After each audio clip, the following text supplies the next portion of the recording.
their veins. Mackie and Judd on Score North and ScoreNorth.com. Reckless speculation. Not so fast, because it's Judd, it's Declan, and it's Darren Doogie Wolfson, our friend from Channel 5 Eyewitness News downstairs, and of course the Scoop podcast fame.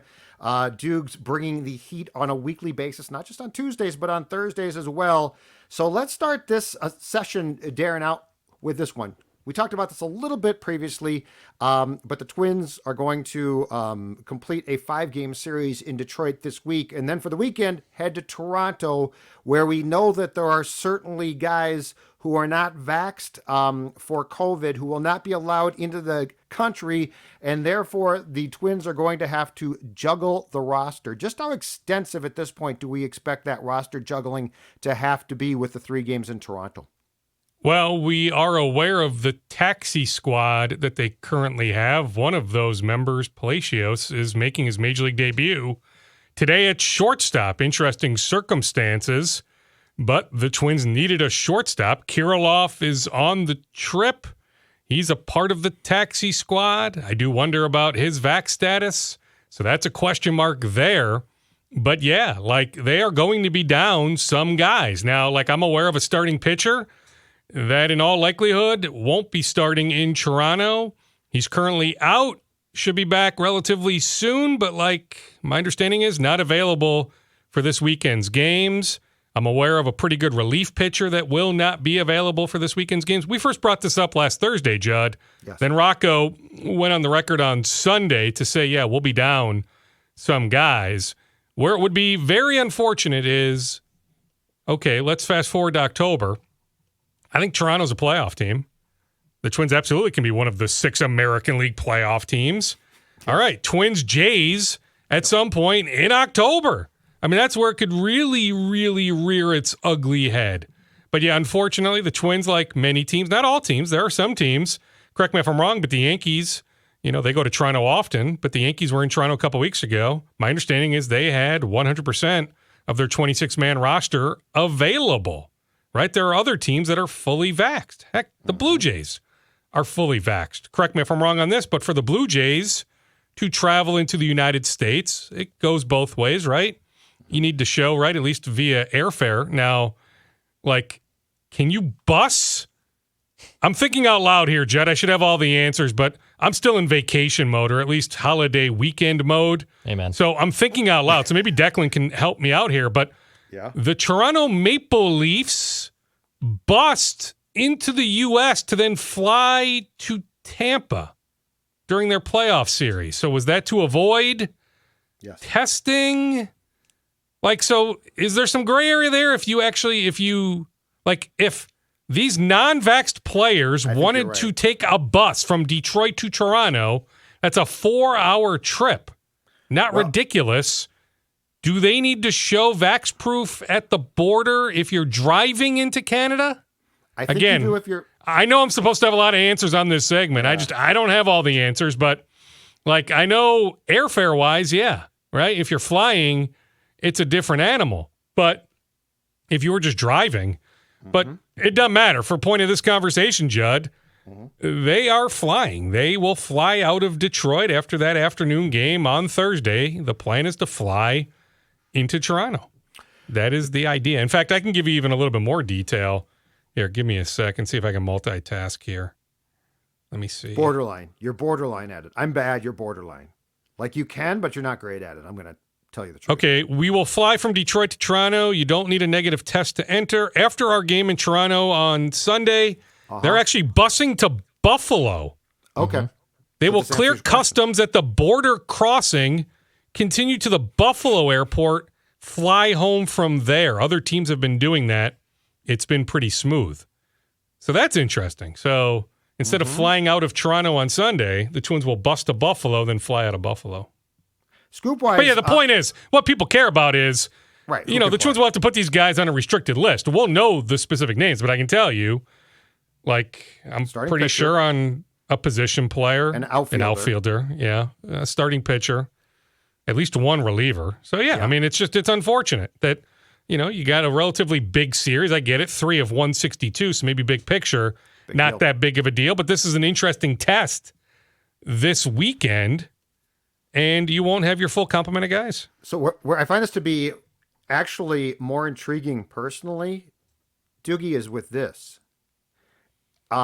It's not the series itself, because yes, that's important, but it is more so the message as well, because publicly the Twins are going to say all of the right things. And in fact, Baldelli already started with, I understand things and blah, blah, blah. But there's a big difference between what the team says publicly to not create a kerfuffle and what goes on behind the scenes. And to your point about the playoffs, I mean, the Twins, I don't think they're great, but they could certainly be. You're absolutely correct. But the division isn't great. They don't have to apologize for that, so they can win a weak division, the weakest in baseball. But what's the message then here? Because are you saying to the list of guys who we clearly are going to see can't play, hey, but if we go to the playoffs, it's going to be different? Or are you going to have to take basically substitute players potentially to a playoff series, which would be a huge deal? All hell would break loose at that point. Well, yeah, and so let's not kid ourselves. Rocco can say whatever he wants to publicly. Behind the scenes, there is frustration. There's frustration going back a while. Like, there's just not this understanding, okay, that, just go get the vaccine. And, yeah, we can debate, free choice and all that, but, there are certain things you have to do, right? There are certain employers requiring it, right? In fact... Absolutely. The Astros and Nationals, they're minor leaguers. Again, I'm thinking out loud. Declan, apologies for putting you to work here. But I believe there's at least one, if not multiple, major league organizations that have required their players to be vaccinated. Right? Mm-hmm. So, yeah, I mean, there has to be. Right? Like, I haven't done a deep dive, gone down the full rabbit hole, but logically speaking, of course. Right. If it's a situation, October 8th or October 6th, Game 1, Twins-Jays. Now, maybe if the Twins win the division, they would start at home. But whatever it might be, Game 3 of that series, Twins at Toronto. You mean to tell me the Twins would be okay not having one of their better relievers? Not having one of their better starting pitchers. Now that starting pitcher could start Game 1 or Game 2, I suppose. But, yeah. An outfielder just potentially? A complete cluster, yeah. Outfielder, too. Yeah, Or I mean, two. they're not fully vaxxed. Now, at one point, they were at the 85% threshold, but the roster overturned so much. One of the relievers that I know, at least he wasn't vaccinated as of mid-March. He wasn't on the roster last year, right? So, the roster turned over. So the numbers we saw last year probably don't mean a whole lot considering the roster turnover, the Twins have done since, going back to even the winter, adding some guys, pre-lockout, Dylan Bundy and what have you. Although I don't know anything about Bundy's vaccination status. I don't know. We do know that he tested positive and there was fallout, right? So we get it. Carlos Correa is currently on the COVID list. I can tell you, Judd, he is vaccinated. Mm-hmm. Carlos Correa is vaccinated. That I can promise you. That I can tell you. Right? So, we have many instances where people are testing positive and are vaccinated. Yep. And people that are not vaccinated and not testing positive. But it's the rules, right? I do think it's a competitive advantage. I'm sure some with the Blue Jays would say, screw you. We had to play in Buffalo. We had to play in Dunedin. Who are you to be speaking about competitive advantage? But, it's not like it's their doing. But yeah, it is interesting that certain players are not available when teams go to Toronto, including the Twins not having their full roster this weekend.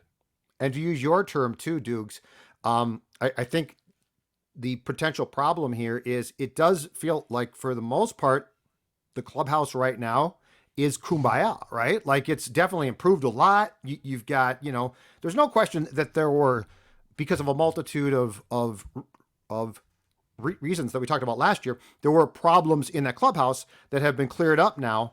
And it doesn't take a lot for something to cause a problem. So I think that's the big question is would this cause a problem? And certainly if the Twins were set to face the Jays in the playoffs in Toronto, it could. Royce Lewis playing center field. Of course, he got hurt in the third of the game on Sunday, went back, made a hell of a catch. Looks like from what I could tell, that right knee might have gotten jarred when he landed.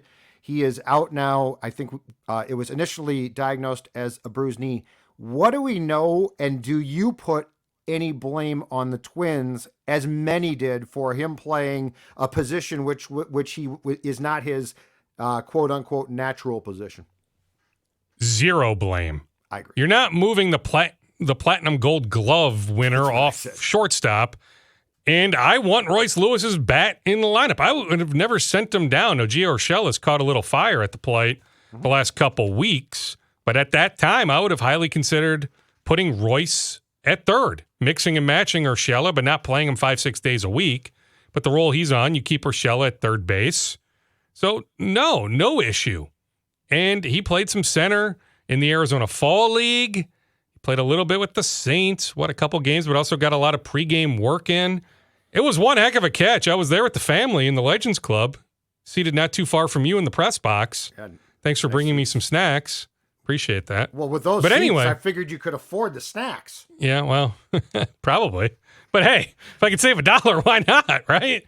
Some really good deals there in the press box. Heck, a Truly Seltzer, $14. I had a Bomba Juice, $14 for a Bomba Juice. You didn't have come on, man, buy a Surly. Laura had a Northeast. Yeah, she didn't want Surly. I apologize. I'm a Surly fan. We got some Surly in the fridge at home. Not Score North friendly. We've got the Surly at home, so she probably wanted something we didn't have in the fridge at home. But anyway, Bomba Juice. Like, unbelievable catch. Oh, it's a great catch. Right, like what's he supposed to do? Let that ball fall? So, well, in retrospect, yes, but no, crap he's circumstances, but like that could happen anytime, anywhere to some extent. Like just the way the ball was going, like I don't know what else he could have done. And like, how could you debate whether Royce should be up or not? Like, he's a big leaguer. He's about to turn, his birthday is this week. He's about to turn 23, but I'm with you. The way he carries himself, everything about him. Go back and watch the handful of games after he got sent back down. How many games did he play for the Saints when he got sent back down, Judd? 9, 2 10, 11? So probably just watch those games. Watch those and tell me he belongs at AAA. Right. Literally, just watch. Just the eye test. Don't even look at the numbers. Just the eye test. He had a base stolen by 5 feet. Like he's just, really, in my mind, he's wasting his time at AAA. Now, with the injury, they need to allow some of the swelling to go down. There's some scar tissue in that knee, right? So their initial feel of the knee was the ACL was intact. But is there enough swelling where they don't 100% know that? Feel that that's the case. So there will be another MRI here at some point when the swelling goes down. Now, maybe that's already taking place. Maybe that was this morning here on Tuesday, the 31st of May. Maybe it was this morning. I haven't heard that, but at some point here in this 24 to 48 to 72 to 96-hour window, he's here in the Twin Cities. He'll undergo more testing, then we'll get a definitive answer. But don't forget about that scar tissue. Like, there's scar tissue, right? So, that complicates things. Yes, and he wrenched that knee, but to me, looked scared, which is not surprising, Dukes. So, like, it could be bad, but it also could be, I'm sure it hurt like hell. But I am completely on your side. He belongs here. He's that good. He gives them a better chance. So, hey, what is the deal right now? What have you heard about Buxton? So as far as that knee goes, because, I think it was about a month ago or so now, 3 weeks ago, that he sat out a home game. It was on a Saturday night. It was a close loss. The Twins were in a position to pinch hit him and said he absolutely can't play. If he's out, he's out. And then I think it's been 2 games, but certainly on Monday in Detroit, he pinch hit. So, like, what do we know about that plan? Yeah. Well, and yeah, that's fine. But at that time, Baldelli was so certain of he's not going to play if he's not in the lineup. What do you think has changed, or do we know if they have adjusted that plan? So if the game is close, Buxton at least gets the chance, as he did against the Tigers, to hit.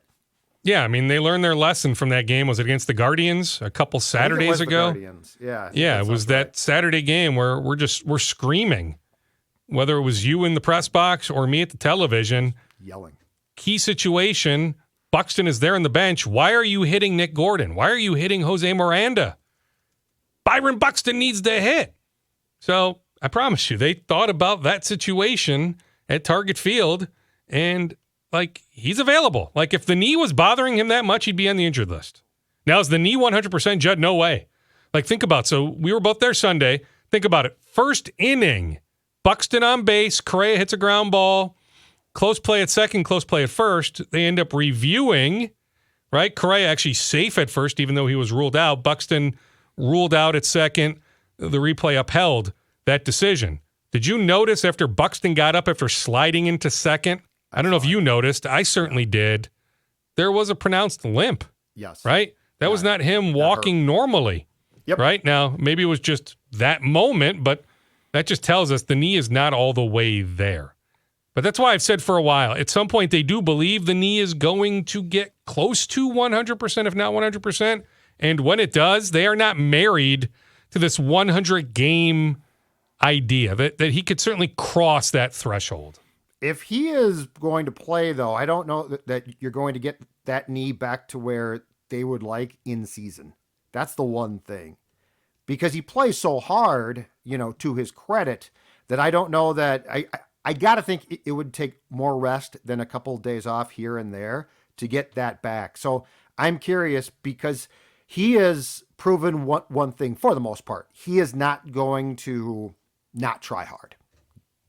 He's not going to... The work ethic is slide in a second. The work ethic is unquestionable. Yeah.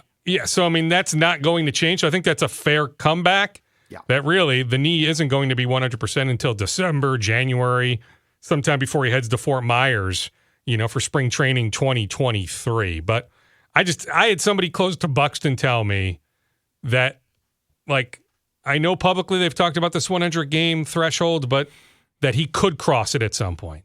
Good. That once, the way it was framed to me, once the knee feels better this season, look for him to, keep progressing, not needing to sit out once every 3 or 4 games.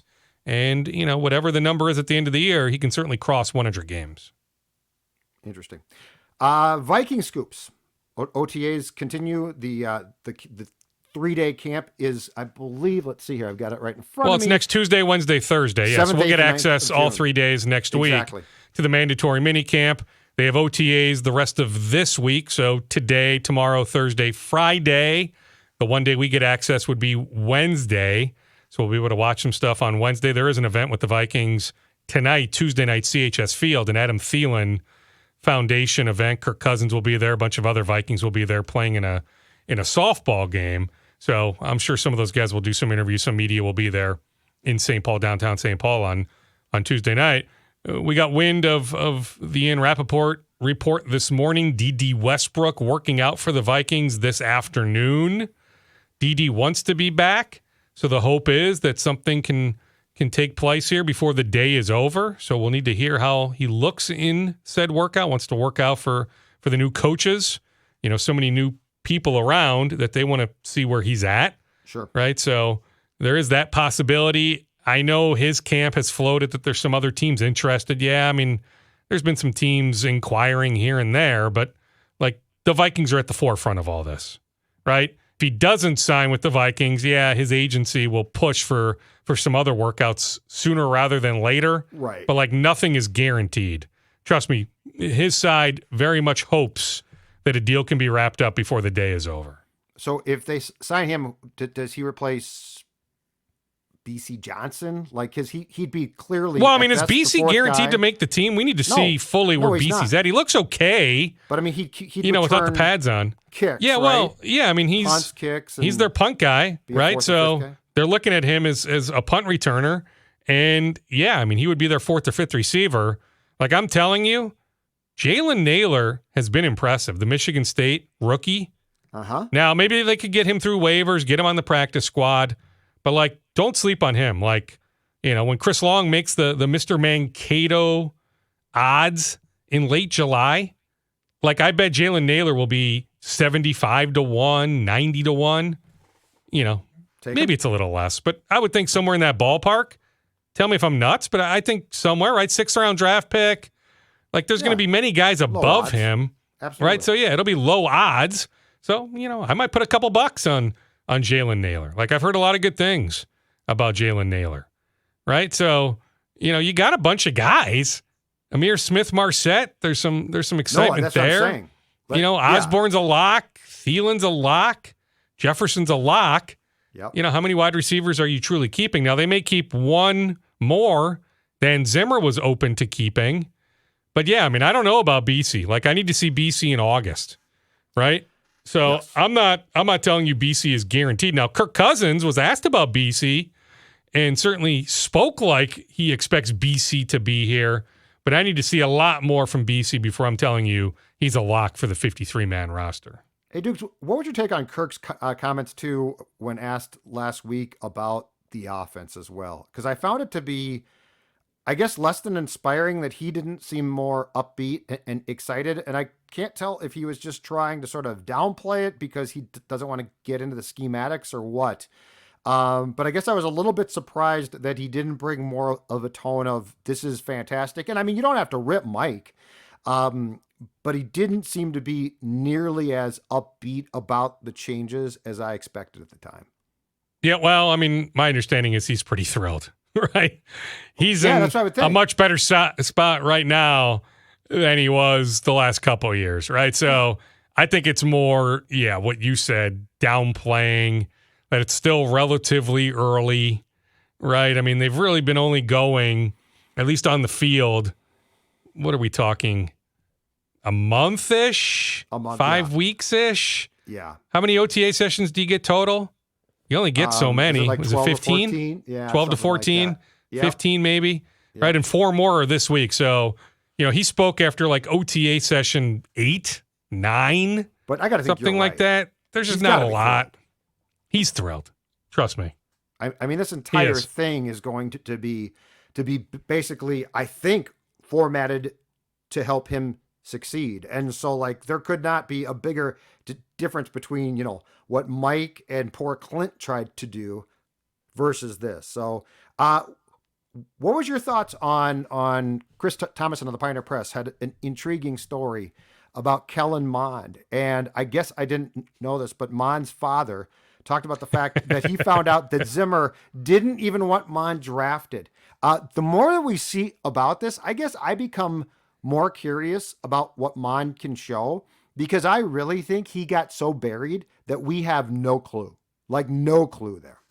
Well, what's interesting too is, so pre-draft, he spent a lot of time working with former Browns head coach Hugh Jackson. And so I Zoomed with Hugh. I've texted with Hugh a handful of times. Hugh swears by the guy. Now, there may be some people listening and watching this saying, Hugh Jackson. Who cares what Hugh Jackson thinks? But yep. The man has a bit of a track record, maybe not necessarily as a head coach, but as an offensive assistant, to have some working knowledge of whether a guy can make it or not at the highest level. Too. And a friend of Zim's. Friends with Mike's. Yeah. They spoke at one point about Hugh even coming here to be on Mike's staff. Yeah. So, I would say that, I put a little bit of stock in Hugh saying, hey, don't sleep on this guy. This guy still has a chance. I also put some stock into what Kellen's dad told Chris, right? Let's think about this.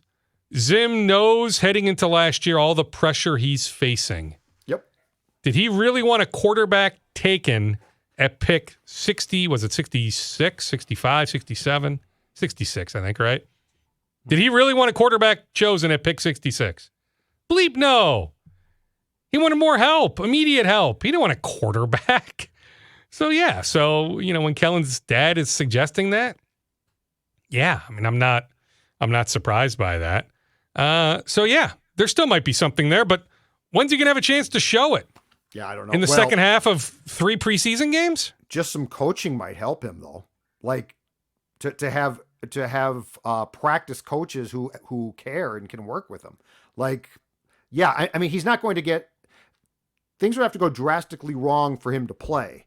But I feel like he just got absolutely buried because Mike didn't care. And so now he'll at least get some attentive coaching Well, he will. And, I mean, it's not like Sean Mannion is guaranteed to be the number 2 quarterback. Look at the way his contract is structured.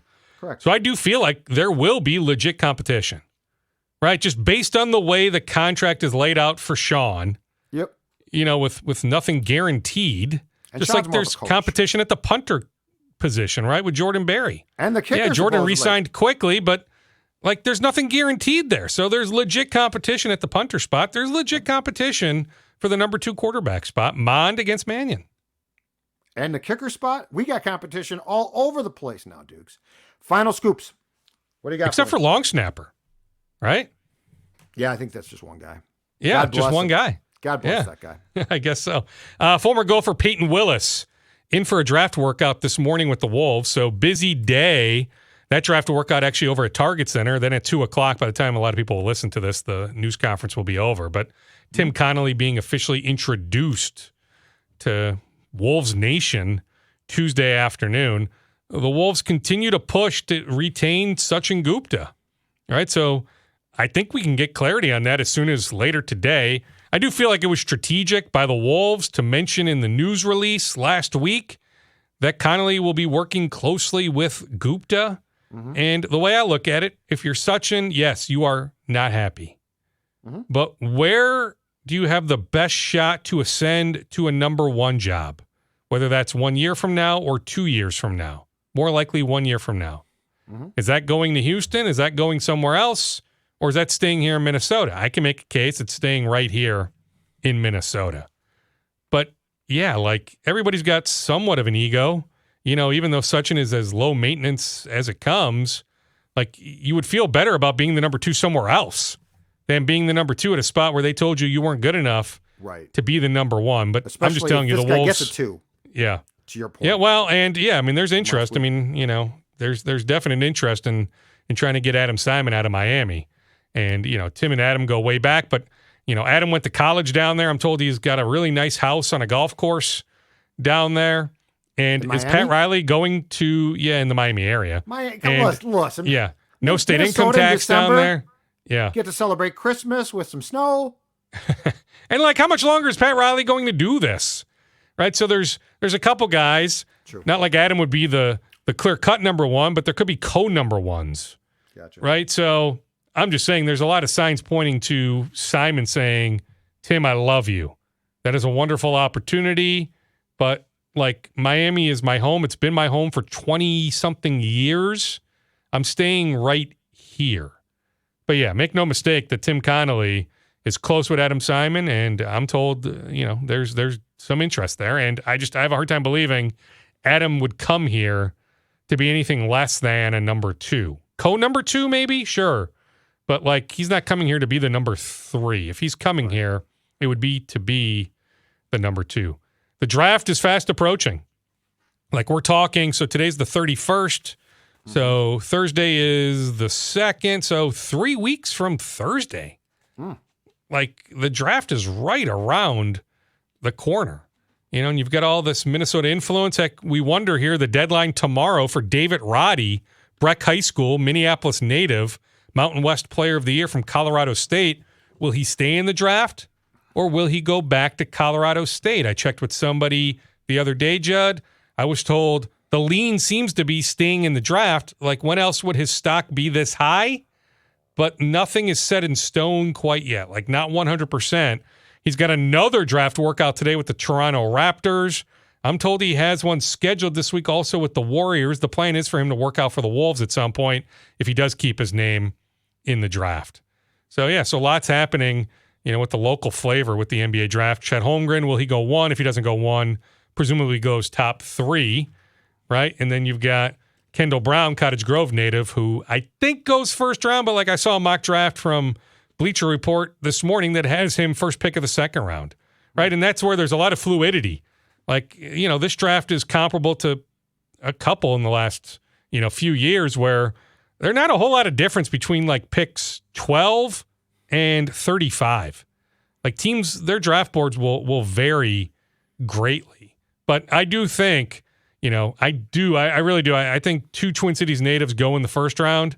And if David Roddy stays in the draft, I think he goes early second round. And maybe, who knows, maybe he even sneaks into the late first. But I do think Brown and Holmgren are first-round picks. So, as you know, fun times for me. I decompressed a little bit over the holiday weekend, but, things will ramp up here as I head over to Mayo Clinic Square in a little bit. Beautiful, sir. Thank you. We'll talk to you Thursday. Okay, sounds good. See you, boys. Bye-bye.